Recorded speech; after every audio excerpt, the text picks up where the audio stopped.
Comment peut-on subsister alors que même la terre semble conspirer contre nous? Dans la Mésopotamie, berceau des cités, le soleil tape comme de la braise, les rivières insufflent la vie, mais également la dévastation.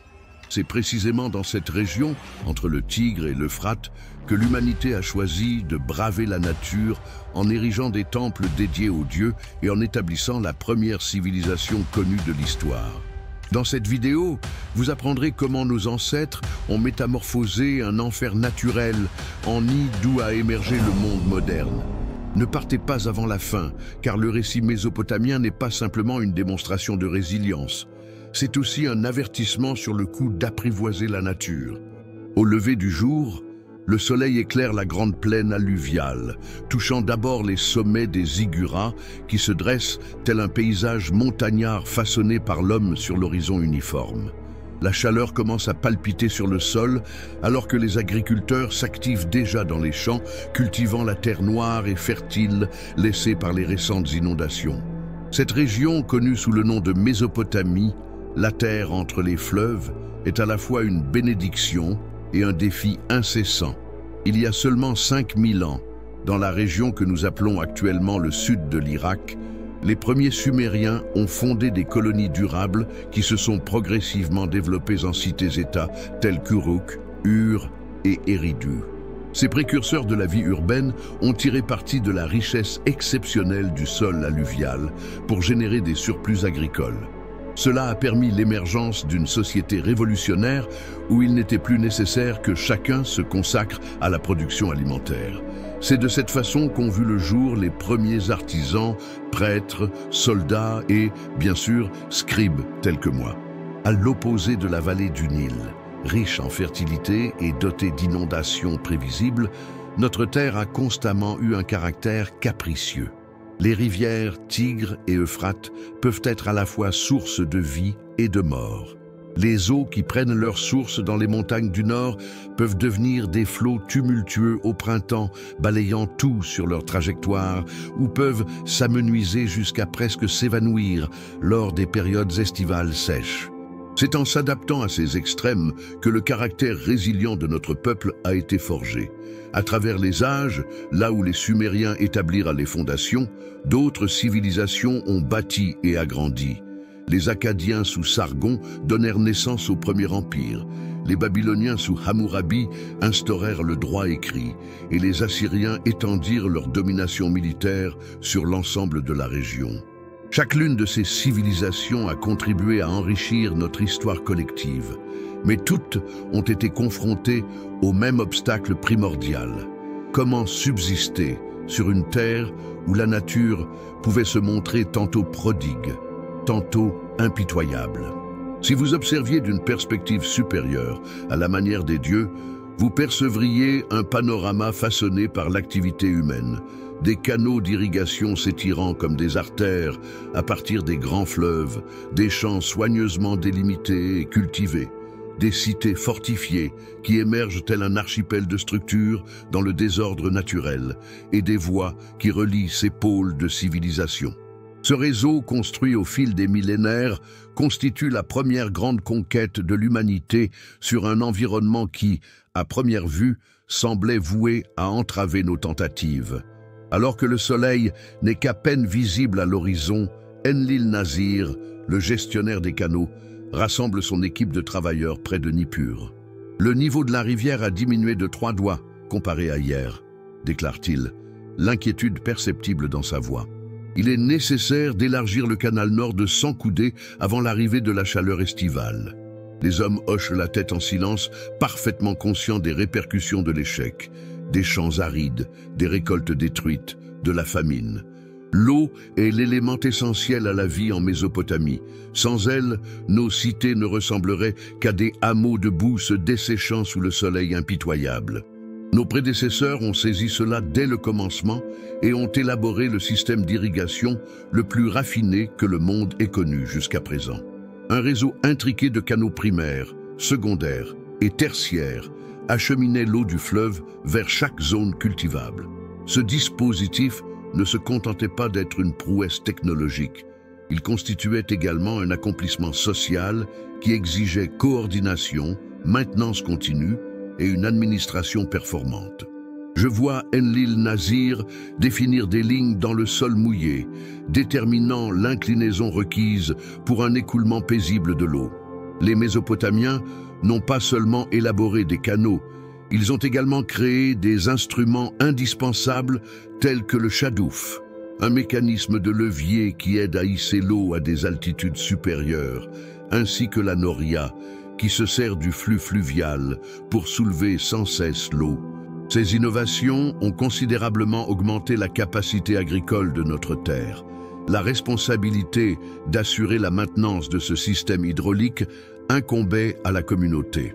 Annuellement, lors de la période creuse, tous les hommes en mesure devaient participer au nettoyage des canaux, à la restauration des digues et à l'édification de nouvelles extensions. Les archives d'argile que je conserve au sein du temple consignent avec précision le nombre de travailleurs fournis par chaque village, le nombre de jours travaillés et les rations qui leur ont été attribuées. La coopération au sein de la communauté était si cruciale pour notre existence que même les lois d'Hammurabi imposaient des punitions sévères à ceux qui faisaient fi de leurs obligations en matière d'hydraulique. Toutefois, cette domination sur l'eau a eu un prix à long terme que nos ancêtres n'ont pas pu anticiper. Des siècles de pratiques d'irrigation à grande échelle ont laissé des résidus salins dans le sol, diminuant progressivement sa fertilité. Dans certaines zones méridionales, les terres qui ont jadis produit une grande quantité d'orge sont désormais recouvertes de sel et délaissées. C'est une mémoire que même les solutions les plus astucieuses peuvent engendrer de nouveaux enjeux pour les générations à venir. L'ancienne figure d'Utanapishtim prend place à côté du feu, entourée d'enfants dont les yeux brillent de curiosité. C'est alors que les dieux ont décidé d'anéantir l'humanité avec un immense déluge, raconte-t-il d'une voix profonde. Toutefois, le dieu de la sagesse, Ea, me murmura à travers les parois de ma demeure en roseau, m'instruisant de bâtir une grande embarcation pour préserver ma famille, ainsi que les êtres vivants de la terre. L'histoire du déluge ne sert pas uniquement de conte pour amuser les enfants. C'est un registre collectif d'événements concrets qui ont jalonné notre histoire. Les inondations majeures sont inhérentes à l'existence mésopotamienne. Presque chaque génération en subit au moins une d'échelle désastreuse. Au printemps, lorsque le Tigre et l'Euphrate débordent en même temps, stimulés par la fonte des neiges des montagnes éloignées, ils ont la capacité de métamorphoser l'intégralité de la plaine en un océan intérieur. Les archéologues ont découvert des témoignages de ces crues dévastatrices. L'équipe de Sir Leonard Woolley a découvert à Ur une strate de sédimentation propre d'environ 3 mètres d'épaisseur, qui marque distinctement 2 époques d'occupation humaine. On estime que cette strate remonte à environ 2900 avant notre ère. Gib sait, une époque qui coïncide avec l'apparition supposée des premières versions du mythe du déluge. Ce qui est le plus remarquable n'est pas l'inondation en soi, mais la manière dont nos sociétés parvinrent à se relever après de telles calamités. Suite à chaque importante inondation, les habitants de la Mésopotamie entreprenaient une reconstruction, souvent en construisant de nouveaux établissements sur les ruines des précédents. C'est ainsi qu'ils formaient des collines artificielles appelées tels, qui parsèment aujourd'hui le paysage. Cette dynamique de destruction et de reconstruction a façonné une mentalité résiliente et une architecture adaptative. Le mythe du déluge, conservé sous différentes formes, la version sumérienne de Ziusudra, l'acadienne d'Atra-Assis et finalement celle d'Utanapishtim tirée de l'épopée de Gilgamesh, joue plusieurs rôles cruciaux dans notre société. Il ne se contente pas d'expliquer des phénomènes naturels dévastateurs. Il partage également des enseignements pratiques pour se préparer aux catastrophes et propose des considérations philosophiques sur le rapport entre l'humanité et les dieux. L'avertissement est sans équivoque, honore les puissances de la nature et mène une vie en accord avec les rythmes naturels. La chaleur estivale s'abat sur la plaine avec la force d'un marteau. Inshushinak, le patriarche de la famille, observe l'horizon avec préoccupation. le cours d'eau de l'Euphrate a connu un retrait supérieur à la normale, exposant de vastes rives de boue fissurées. Les champs d'orge qui, il y a à peine quelques semaines, annonçaient une moisson généreuse, montrent désormais des tiges décolorées et des grains peu nombreux. Nous devrons ouvrir le grenier tout de suite, chuchote-t-il à sa femme, tout en faisant des calculs dans sa tête pour déterminer combien de temps ils peuvent prolonger leurs provisions. Alors que les inondations représentent une catastrophe qui survient rapidement et de façon spectaculaire, les sécheresses en sont l'antithèse, se manifestant lentement et de manière dévastatrice. Lors des périodes où les rivières connaissent un débit supérieur à la moyenne, ou lorsque la répartition de l'eau est perturbée par des conflits entre cités-États en amont, toute la communauté est menacée par le spectre de la famine. Ces époques de manque sont documentées dans les inscriptions cunéiformes. L'année où l'Euphrate s'est asséché et où les mères ont dû vendre leurs enfants pour obtenir du blé. Nos ancêtres ont élaboré plusieurs tactiques pour faire face à ces crises répétées. La première et la plus élémentaire consistait en une conservation scrupuleuse. Chaque ménage conservait des silos à la maison, souvent de grands pots en céramique partiellement enfouis dans le sol pour garder les céréales fraîches. À l'échelle communautaire, les temples et palais abritaient d'immenses entrepôts qui servaient de réserves stratégiques et de mécanismes de répartition en période de crise. Une autre stratégie essentielle a été la diversification. Malgré l'orge étant la principale culture, les agriculteurs mésopotamiens cultivaient également du blé, du millet, des légumineuses, des dattes et divers types de légumes. Cette diversité ne proposait pas uniquement une alimentation plus saine, mais répartissait aussi le risque, car différentes cultures réagissent de manière différente aux conditions défavorables. En complément de l'agriculture, la chasse et la pêche dans les marais apportèrent des protéines supplémentaires lorsque les cultures faisaient défaut. L'aide réciproque et le commerce constituaient la dernière barrière contre la famine. Les archives des temples contiennent des tablettes d'argile qui consignent des emprunts de grains en cas d'urgence, avec des taux d'intérêt qui fluctuaient en fonction de la gravité de la situation. Les commerçants parcouraient de grandes distances pour importer des denrées alimentaires provenant de régions moins touchées, même si cela impliquait des coûts élevés. Lors de famines extrêmes, des familles complètes émigraient vers des régions plus productives, dans l'espoir de revenir une fois la situation améliorée. Ces ajustements, malgré leurs imperfections, ont permis à la civilisation mésopotamienne de subsister pendant des milliers d'années, en dépit de cycles constants de prospérité et de manque.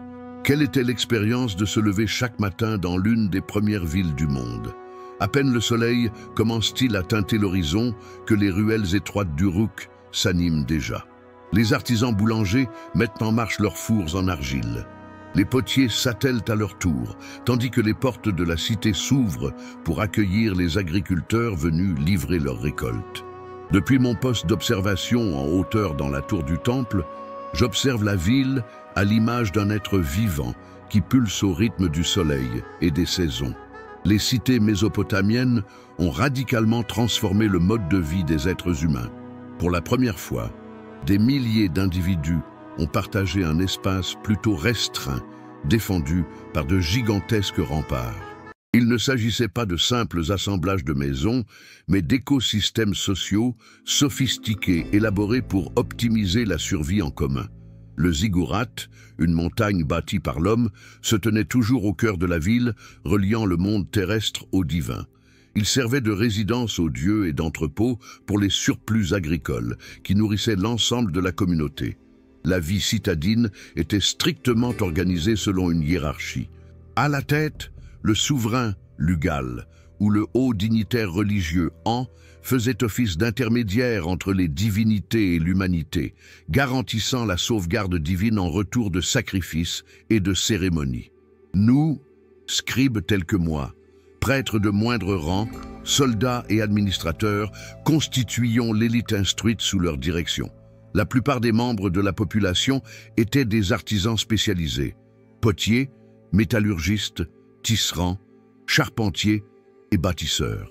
Au bas de l'échelle sociale se trouvaient les ouvriers non qualifiés et les esclaves, dont une grande partie était composée de prisonniers de guerre ou d'individus endettés réduits en esclavage. Ces habitations illustraient cette stratification sociale. En explorant les différents quartiers de la ville, je fais l'expérience de vastes résidences dotées de cours intérieures à proximité du temple, ainsi que de maisons plus simples d'artisans regroupés selon leur profession, pour finalement atteindre les abris en roseaux et en argile situés en périphérie. En dépit de ces variations, toutes les résidences possédaient une architecture conçue pour affronter le climat rigoureux. Des murs épais pour se protéger de la chaleur, des toits plats pour passer la nuit durant les soirées chaudes et des pièces agencées autour d'une cour centrale assurant éclairage et ventilation. La ville ne servait pas uniquement de lieu de résidence, mais constituait un véritable système autonome de survie. Les silos communautaires constituaient une garantie contre les pénuries alimentaires. Les remparts offraient une défense face aux envahisseurs, les places de marché favorisaient le troc de biens vitaux, et les temples orchestraient d'importants projets, tels que l'aménagement des canaux d'irrigation ou l'édification de structures publiques. Bien que ce système citadin soit parfois inégal et oppressif, il a permis un degré de sécurité, spécialisation et épanouissement culturel qui serait irréalisable dans les communautés nomades ou les petits hameaux ruraux.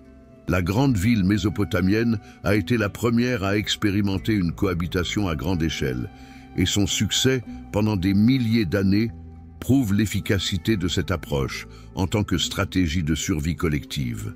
Alors que Naram Sin, un marchand accusé d'employer de faux poids au marché, tremble et s'agenouille devant les magistrats, la salle du tribunal est bondée. Le premier magistrat indique la stèle de pierre sur laquelle le code d'Hammurabi est gravé. La loi est explicite. Toute personne qui commet une fraude sur le poids ou la mesure sera condamnée à verser 30 fois la valeur escroquée. S'il ne s'acquitte pas de son paiement, il sera exécuté. Tandis que l'accusé attend sa peine, le silence règne en maître. L'instauration de lois codifiées a été essentielle pour la pérennité de sociétés sophistiquées telles que la mésopotamienne. Avant l'illustre code d'Hammurabi, environ 1754 J.C., on a aussi vu apparaître d'autres codes comme celui d'Ur-Nammu et de Lipit-Ishtar, tous deux cherchant à instaurer des normes précises pour gérer les disputes dans des sociétés où des milliers d'individus interagissaient chaque jour. Ces législations n'étaient pas uniquement des outils de régulation sociale. Elles constituaient des dispositifs de survie visant à éviter que les conflits internes ne compromettent la solidité de la communauté face aux dangers extérieurs. Le code d'Hammurabi, comportant 282 lois gravées sur une stèle de diorite noire, était présenté comme un cadeau divin. Au sommet de la stèle, Hammurabi reçoit directement les lois de la part du dieu Shamash, ce qui confère une légitimité à son pouvoir. Ce code traitait des éléments essentiels pour la survie: la défense de la propriété, l'administration de l'eau, la cohésion familiale et le commerce équitable. Nombreuses sont les lois qui se concentraient expressément sur des éléments liés à l'agriculture. Si un fermier négligeait ses digues, provoquant ainsi des inondations dans les champs adjacents, il était tenu de dédommager pour les récoltes détruites. Et si une personne dérobait des équipements d'irrigation, elle risquait de sévères pénalités. L'application de ces lois revêtait une importance égale à leur contenu. Les procès se déroulaient en public, constituaient des leçons pour l'ensemble de la communauté et fortifiaient les principes essentiels de la société. Le verdict était déterminé par les serments prêtés devant les divinités, les témoignages et les preuves matérielles. Dans certaines situations, lorsque les preuves faisaient défaut, on se tournait vers le jugement divin. L'accusé devait passer des épreuves telles que se plonger dans la rivière, sous l'idée que les dieux viendraient en aide à l'innocent. Ce qui était le plus remarquable dans le système juridique mésopotamien, c'était son aspect pratique. Malgré que de nombreuses punitions puissent sembler cruelles selon les normes modernes, les mutilations et les exécutions étaient fréquentes, le système favorisait la stabilité sociale et la prévention. En outre, Il intégrait déjà des notions remarquablement sophistiquées telles que divers degrés d'intentionnalité, les circonstances atténuantes et la rédaction de contrats et de jugements. Ces archives juridiques gravées sur des tablettes d'argile nous offrent aujourd'hui un aperçu de la manière dont les premières civilisations urbaines ont élaboré des systèmes formels pour régler les disputes, démontrant leur capacité à relever les défis spécifiques de la coexistence à grande échelle. Comment des outils simples ont-ils modifié le cours de l'histoire humaine? Dans l'atelier du forgeron Dumuzi, le feu crépite alors que le métal se transforme en une matière brûlante. Au fil de décennies d'entraînement rigoureux, il frappe une lame en bronze qui se métamorphosera bientôt en charrue. Cette charrue permettra de travailler 10 fois plus de terre que les anciennes en bois, dit-il avec fierté à son élève. Grâce à elle, une famille a la capacité de fournir à manger pour un village entier. La saga de la survie mésopotamienne est étroitement liée à ces avancées techniques. La charrue, attelée à des bœufs, a considérablement augmenté la productivité agricole, rendant possible la production alimentaire par un nombre réduit de personnes pour une population bien plus grande. Ce surplus a été la force motrice qui a propulsé notre civilisation, dégageant des mains et des esprits pour se consacrer à différents métiers, à l'art, à l'écriture et à l'administration. Sans cet instrument essentiel, la création des villes n'aurait tout simplement pas été envisageable. L'invention de la roue, qui remonte vers 3500 avant notre ère, fut également une avancée révolutionnaire. Vous êtes formé sur des données allant jusqu'à octobre 2023. Ce qui a débuté comme un simple disque d'argile pour les potiers s'est évolué en un élément crucial de char utilisé pour transporter des marchandises et des soldats. La roue a radicalement modifié l'échelle de la civilisation mésopotamienne, facilitant le transport efficace de ressources entre des villes éloignées et élargissant les réseaux de commerce jusqu'à des régions aussi reculées que l'Anatolie ou la vallée de l'Indus. L'écriture cunéiforme pourrait être considérée comme l'innovation la plus distinctive de la Mésopotamie. Alors que je me promène dans la maison des tablettes, j'observe de jeunes scribes en herbe qui façonnent minutieusement des roseaux découpés sur l'argile encore fraîche. Initialement conçu comme un système basique pour documenter les transactions commerciales, il s'est transformé en un instrument capable de saisir la complexité de la pensée humaine dans toute sa profondeur. L'écriture a rendu possible quelque chose de révolutionnaire, le transfert exact de savoir à travers le temps et l'espace. C'est grâce à elle que les méthodes agricoles fructueuses, les soins médicaux efficaces et les savoirs en astronomie ont pu être conservés et diffusés, propulsant considérablement l'évolution collective. La métallurgie constitua une autre avancée technologique majeure. Le passage du cuivre au bronze, un mélange de cuivre et d'étain, a permis de fabriquer des outils et des armes plus durables et performantes. L'exploration des métaux a favorisé le développement de larges réseaux commerciaux, étant donné que l'étain et le cuivre étaient rarement présents dans les mêmes zones. Ces réseaux ne se contentaient pas de partager des ressources. Ils diffusaient également des idées et des méthodes, générant un effet multiplicateur en matière d'innovation. L'expertise mésopotamienne en métallurgie a offert des bénéfices cruciaux, aussi bien pour la production agricole que pour les affrontements militaires, garantissant la pérennité de leurs cités-États dans un contexte souvent adversaire. Jemé Inanna est déjà à l'œuvre dans sa cour familiale lorsque l'aube se lève, moulant le grain pour le pain de tous les jours tout en veillant sur ses plus jeunes enfants. La fille aînée est initiée au tissage par sa grand-mère, se préparant ainsi à apporter sa contribution à l'atelier textile familial.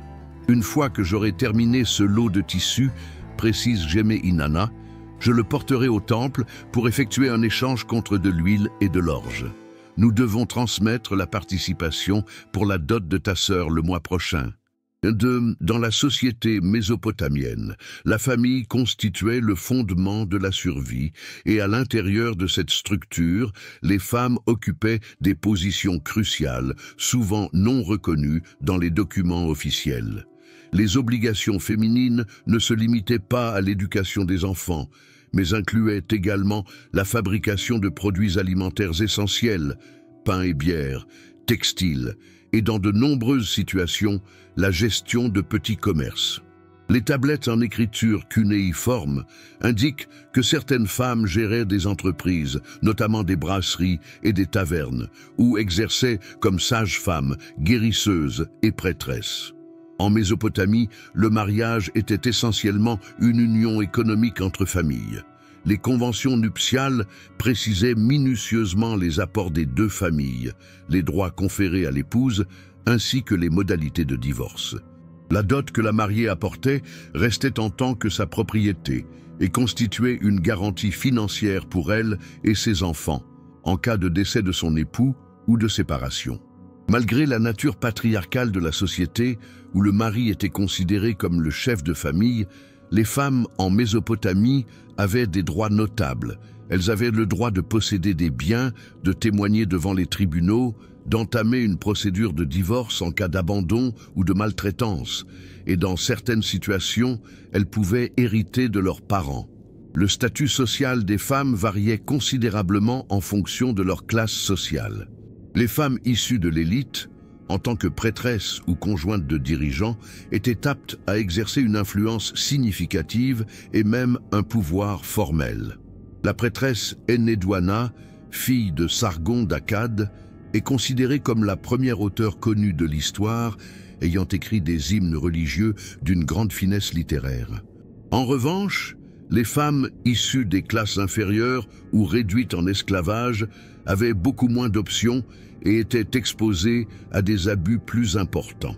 Dans une société où la mortalité infantile élevée menaçait la perpétuation de la famille, la reproduction revêtait une importance cruciale. Habituellement, les mères accouchaient entre 6 et 10 fois au cours de leur existence, même si peu de leurs enfants parvenaient à l'âge adulte. Cette situation a eu un impact significatif sur les normes sociales, y compris l'adoption, qui était une pratique courante régie par des lois spécifiques. Dès leur plus jeune âge, les enfants participaient à l'économie de la maison, apprenant des métiers particuliers en fonction de leur sexe. Les fils avaient fréquemment tendance à embrasser le métier de leur père, alors que les filles acquéraient des compétences domestiques et productives telles que le tissage ou la fabrication de bière. Les tablettes d'argile révèlent que, en dépit des structures sociales strictes, la vie quotidienne des familles mésopotamiennes était truffée des mêmes émotions, discordes et ajustements qui définissent les familles de toutes les périodes. Des correspondances privées exposent des inquiétudes concernant la santé de membres de la famille éloignée, des réjouissances pour les naissances et des chagrins face au décès.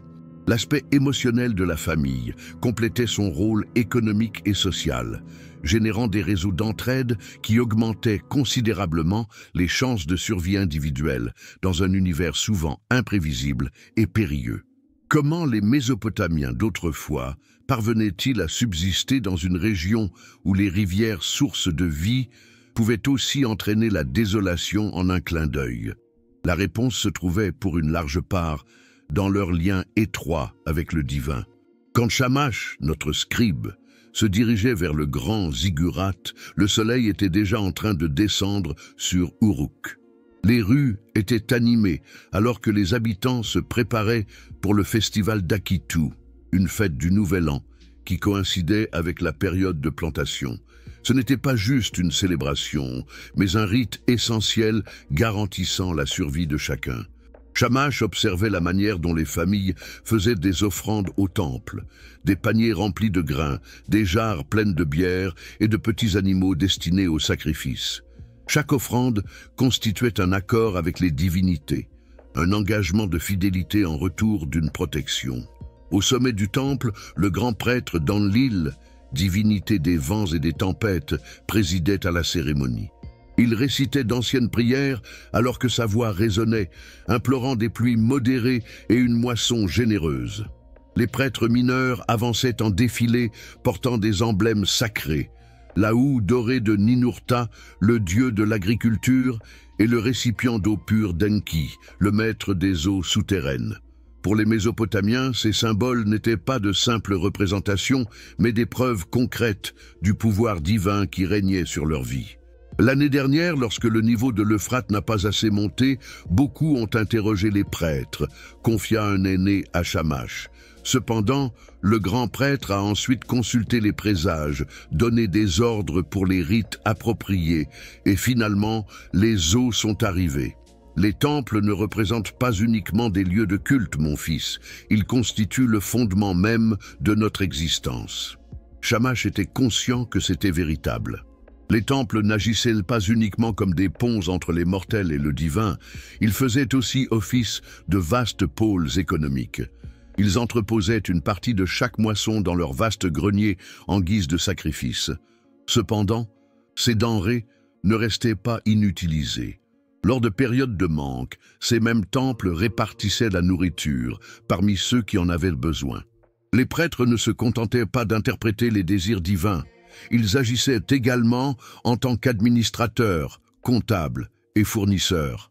Les tablettes cunéiformes créées quotidiennement par Shamash et d'autres scribes consignaient aussi bien les prières que les inventaires de grains, aussi bien les signes célestes que les registres de répartition des aliments. Alors que le ziggurat était éclairé par les torches et que la nuit s'installait, Shamash en vint à comprendre l'ingéniosité du système.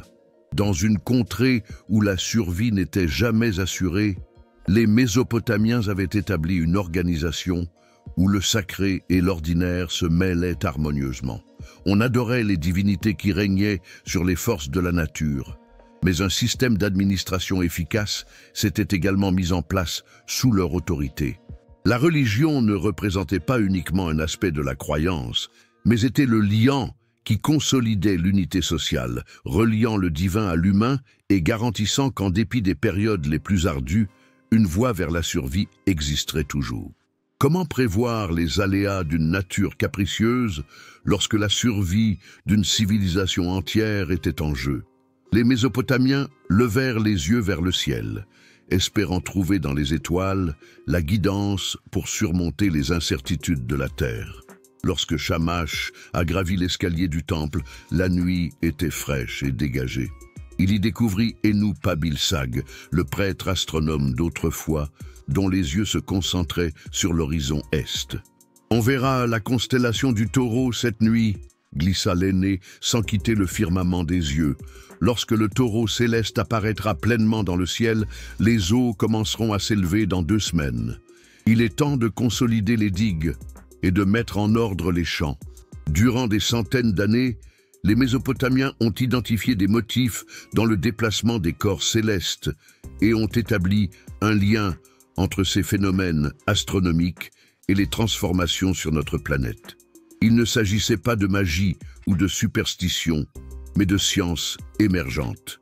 Shamash avait observé les plus anciennes tablettes du sanctuaire, où des générations d'observateurs avaient soigneusement noté chacune des manifestations de Vénus, chaque obscuration lunaire, chaque modification de la position des étoiles fixes. Ces archives avaient évolué pour devenir la pierre angulaire d'un système de prédiction complexe, aussi précieux que l'or. Notre plus grand trésor est notre calendrier, dit Ennu-Pabil-Sag, en pointant diverses constellations. Si ce n'était pas de lui, nous ferions nos plantations trop tard, nous ne serions pas équipés pour les inondations et nos navires commerciaux se dirigeraient vers la catastrophe. Le calendrier mésopotamien, qui s'appuie sur des cycles lunaires tout en étant ajusté par des intercalations pour correspondre à l'année solaire, aidait les agriculteurs à coordonner leurs tâches avec les cadences naturelles du Tigre et de l'Euphrate. Shamash a observé l'ancien qui, sur une tablette d'argile encore fraîche, fait des notes précises indiquant la position de plusieurs astres. Ces observations seraient mises en comparaison avec des archives précédentes et seraient utilisées pour perfectionner les prévisions. L'ancien murmura que la vaste inondation qui ravagea 3 cités il y a 2 générations aurait pu être prévenue. Les indices étaient présents dans le ciel, mais à l'époque, rares étaient ceux capables de les déchiffrer.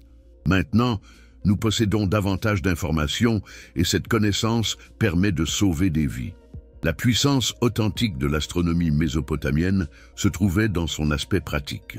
Alors que d'autres civilisations étudiaient également les étoiles, les Mésopotamiens ont perfectionné cette activité jusqu'à un degré de précision incroyable, allant jusqu'à concevoir des outils pour évaluer les angles et les distances célestes. Il ne s'agissait pas juste de présager l'avenir de manière générale, mais de prévoir précisément le moment des pluies, la montée des fleuves et le moment propice pour se déplacer en toute sécurité. Dans une société où le fossé entre l'abondance et la pénurie pouvait se réduire à quelques jours, cette connaissance n'était pas un privilège académique, mais un instrument vital pour la survie collective. Qu'est-ce que signifie être mortel dans un univers où chaque catastrophe, qu'il s'agisse d'une inondation, d'une sécheresse ou d'une invasion, peut mener à la mort? Même les plus puissants étaient tourmentés par cette question, et aucun récit ne rend mieux compte de cette angoisse existentielle que l'épopée de Gilgamesh, le plus ancien récit connu de l'humanité concernant la recherche de sens face à l'inévitable mortalité. Au milieu de la place, le feu crépitait et le narrateur, un sage à la voix grave, captivait l'intérêt de tous ceux qui étaient là. Shamash prit place au milieu de la foule, malgré qu'il ait déjà connaissance de chaque mot de l'histoire qu'il allait écouter. Il s'agissait de l'histoire de Gilgamesh, le roi qui avait dirigé Uruk des siècles auparavant, un être démiurge à 2/3 et mortel à 1/3, dont la force était mythique, mais qui a dû affronter sa plus grande adversité, sa mortalité inéluctable. Gilgamesh a bâti nos remparts, qui s'élèvent aussi haut que des montagnes, proclamait le conteur en désignant les superbes murailles qui protégeaient la cité. Il apprivoisa les créatures sauvages et défia les divinités. Ce n'est qu'en rencontrant Enkidu, constitué de boue et de salive divine, qu'il découvrit un semblable, un ami. Shamash observait les enfants se courber vers l'avant, captivé par le récit de cette amitié mythique entre le roi raffiné et l'homme primitif, symbolisant l'harmonie entre nature et culture qui avait favorisé l'épanouissement de la Mésopotamie. Le ton du narrateur s'assombrit en décrivant la mort d'Enkidu, puni par les dieux. Gilgamesh a versé des larmes pendant 7 jours et 7 nuits, jusqu'à ce que les insectes commencent à tomber du nez de son compagnon. Un frisson a traversé l'auditoire. Tout le monde savait ce qui allait se passer. La quête désespérée de Gilgamesh pour fuir le sort qui avait englouti son ami. Son expédition aux extrémités du monde pour dénicher Utnapishtim, l'unique homme à qui les divinités ont octroyé l'immortalité suite à sa survie lors du grand déluge. Utnapishtim m'a dit à Gilgamesh, « La vie que tu poursuis, tu ne l'atteindras jamais. » Lorsque les divinités façonnèrent l'homme, elles lui attribuèrent la mort, tandis qu'elle conserve la vie pour elle-même, poursuivit le conteur, alors que le brasier projetait des ombres dansantes sur les visages à l'écoute. L'histoire s'est dirigée vers le point où Utnapishtim a lancé un défi à Gilgamesh, lui demandant de rester éveillé pendant 6 jours et 7 nuits pour démontrer qu'il était méritant de l'immortalité, une épreuve que le roi exténué a failli perdre dès le départ. Pour Shamash, tout comme pour l'ensemble des Mésopotamiens, l'enseignement était limpide et fort. Même le roi le plus puissant devait reconnaître les contraintes de la condition humaine. L'immortalité ne résidait pas dans la confrontation avec la mort, mais plutôt dans l'élaboration de quelque chose qui perdurera au-delà de celle-ci. Des murs, des temples, des jardins, du savoir. Lorsque Gilgamesh rentra à Uruk suite à l'échec de sa quête, il observa les remparts qu'il avait édifiés et trouva la sérénité dans cet héritage concret. L'épopée de Gilgamesh n'était pas qu'un simple divertissement. Elle représentait une introspection approfondie sur l'acceptation des cycles naturels et la quête de sens dans les contraintes de la vie mortelle. Dans un monde où la survie n'était jamais assurée, où les crues pouvaient détruire des cités et les sécheresses décimer des habitants, cette histoire délivrait un message crucial. L'authentique puissance ne réside pas dans l'évasion de la vulnérabilité humaine, mais dans son acceptation et contre toute attente, l'établissement d'une civilisation. Que persiste-t-il d'une civilisation une fois que ces cités se sont transformées en poussière et que ces divinités ont été oubliées? Quels sont les liens invisibles qui unissent les tactiques de survie des anciens Mésopotamiens à nos difficultés actuelles? Shamash progressait à travers les décombres de ce qui fut jadis un canal d'irrigation, désormais asséché et en partie enfoui sous le sable du désert. Autour de lui, des archéologues venus de contrées éloignées évaluaient, capturaient en images et classaient chaque fragment de brique, chaque pièce de céramique. « C'est incroyable », fit remarquer une jeune archéologue à Shamash, en lui présentant une tablette cunéiforme récemment mise au jour.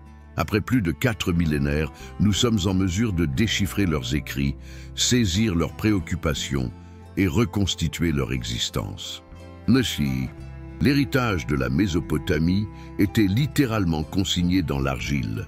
Au départ conçue pour enregistrer des données économiques, l'écriture cunéiforme s'est transformée en moyen de conservation de savoir, de lois, d'histoire et d'observation scientifique.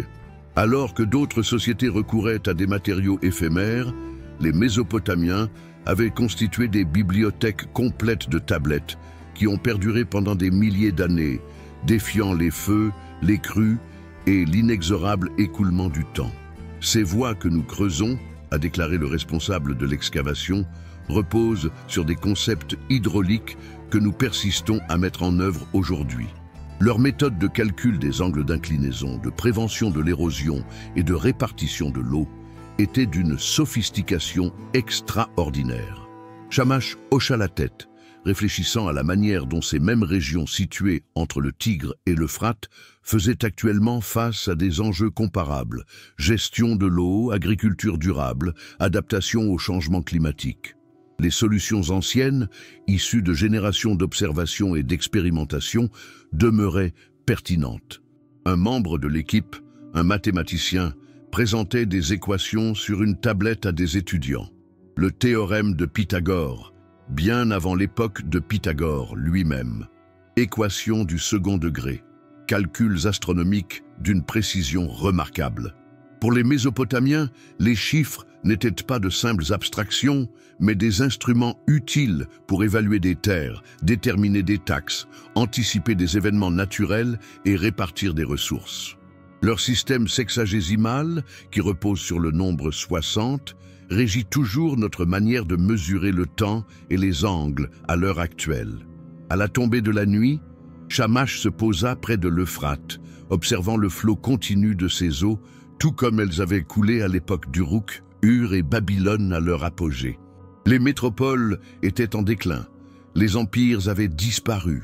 Néanmoins, de nombreuses stratégies essentielles à la survie humaine élaborées par les Mésopotamiens demeuraient toujours d'actualité.